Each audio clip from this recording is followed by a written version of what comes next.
Okay.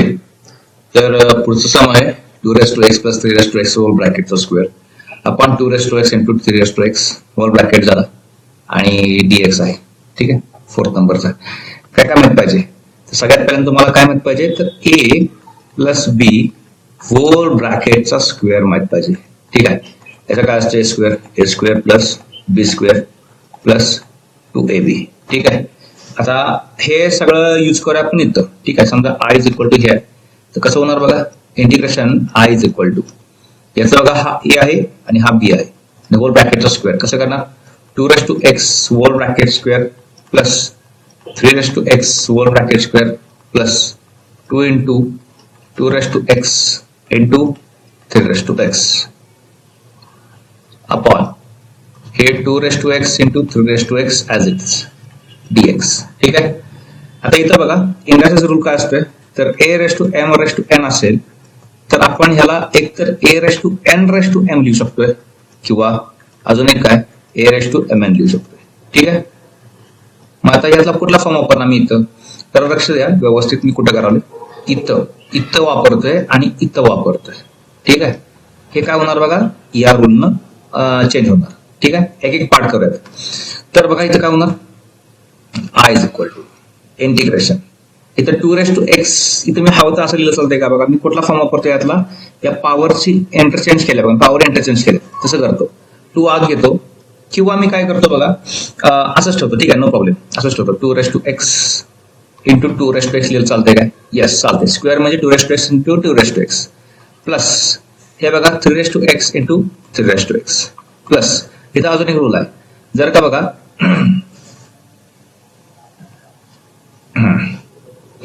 असंच करतो. आता बघा 2 इंटू 2x इंटू 3x फक्त चेंज काय केला फक्त मी स्क्वेअर फायटिंग केलं. ठीक आहे, 2x इंटू 3x. आता बघा आपल्याला माहित असते की a plus B plus C upon D असेल तर आपण कसं लिहितोय a by D plus B by D plus C by D म्हणजे हे प्लस डिस्ट्रीब्यूट करतो आणि हा जो बेस आहे हा सगळ्यांना देऊन टाकतो. तसं इथं मी जरा राऊंड करतो बघा तुम्हाला कळेल. ठीक आहे, आता हे आपण केलं तर पण हा ठीक आहे बघा आता हे जे आहे ते ए असणार आहे हे जे आहे ते बी असणार आहे आणि हे पूर्ण अखंड जे आहे ते सी असणार आहे आणि हा जो खालचा आहे तो डी असणार आहे. थोडंसं घाण करतोय बघा व्हिडिओ 2 वेळा बघा परत कळून जाईल. ठीक आहे, तर आता बघा काय काय होणार ह्याचा आन्सर लिहायचा आपल्याला पुढची स्टेप लिहायचं आहे I is equal to integration of A कोण आहे 2x इंटू 2x अपॉन त्याचा बेस देऊन टाका डी 2x इंटू 3x याला dx देऊन टाका प्लस पुढं कोण आहे बी हा मधला राऊंड इंटिग्रेशन देऊन टाका 3x into 3x upon base त्याला देऊन टाका बेस आहे 2x इंटू 3x हे यूज करा. ठीक आहे, आणि त्याला dx पण देऊन टाका लागलीच प्लस पुढे कोण आहे इंटिग्रेशन ऑफ 2 बाहेर काढलं चाललं असते तर 2 बाहेर काढतो मी कारण बिन कामाचं आहे. ठीक आहे, राहिलं कोणा 2x इंटू 3x आणि त्याला पण हा बेस देऊन टाका डी वाला या रूल प्रमाणे 2x इंटू 3x dx. इथं बघा 2x 3x आणि खाली पण तेच आहे. ठीक आहे, त्यामुळे हे आणि हे गेलं.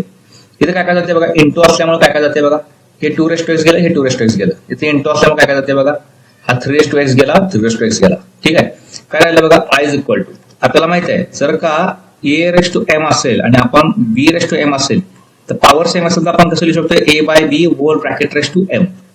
तर याचा यूज करून मी काय करतो बघा इथं 2x आपण 3x कॉमन आहे म्हणल्यावर इंटिग्रेशन करतो मी इथं काय येणार थोडंसं इथं बघा हा तुम्ही कसं लिहितो बघा इथं लिहितो मी 2/3 whole bracket raise to x कारण पॉवर सेम आहे dx प्लस इथं बघा इथं पण सेम 3x 2x आहे म्हटल्यावर 3/2 whole bracket raise to x dx हे प्लस हे 2 इथं काहीच नाही म्हणजे 1 आहे ह्याचं डायरेक्ट इंटिग्रेशन काढू का आपण.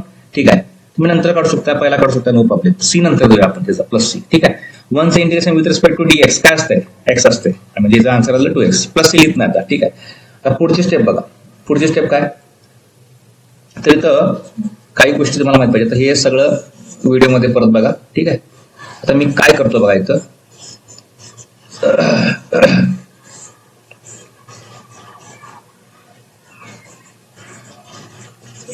ओके, तर बघा आता